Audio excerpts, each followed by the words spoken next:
So what does it mean to go from glory to glory? Well, let's break down this phrase, which gets quoted a lot and is often misunderstood. See, from glory to glory sounds poetic, but Paul was making a bold theological claim. He was talking about a shift between two covenants. 2 Corinthians 3:18 reads, "We all, with unveiled face, beholding the glory of the Lord, are being transformed into the same image from glory to glory, just as by the Spirit of the Lord."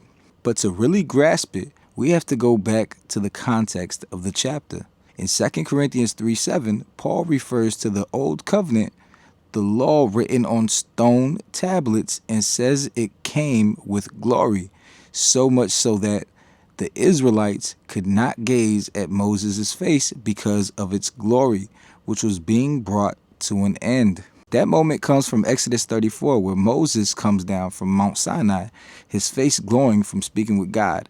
The people were afraid to look at him, so Moses put a veil over his face, not just to protect them, but symbolically to hide the fading glory of the law. Paul calls that covenant a ministry of death and condemnation, but still it had glory. Then he contrasts it with the new covenant brought by Christ, written not on tablets of stone, but on human hearts. And here's the shift. If what was fading away came with glory, how much greater is the glory of that which lasts? The first glory was temporary, external, and veiled. The second glory in Christ is lasting, internal, and transformational. Then Paul says in verses 14 and 16, "To this day, the same veil remains when the old covenant is read, but when anyone turns to the Lord, the veil is taken away." This isn't just Moses' face.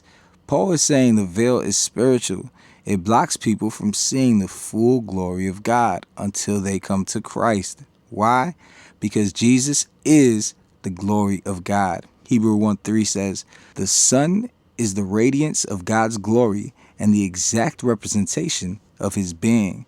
Jesus doesn't just reflect God's glory, he is the glory. Romans 8:17 says, "If we are children, then we are heirs, heirs of God and co-heirs with Christ, if indeed we share in his sufferings, in order that we may also share in his glory."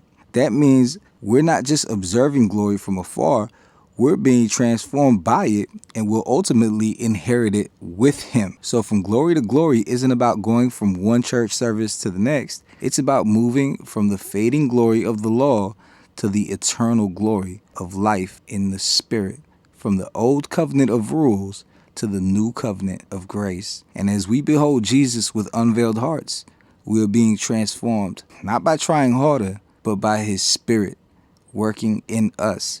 That's the journey, from glory to glory, from stone to spirit, from law to life, from Moses to Christ. Thank you for listening. God bless.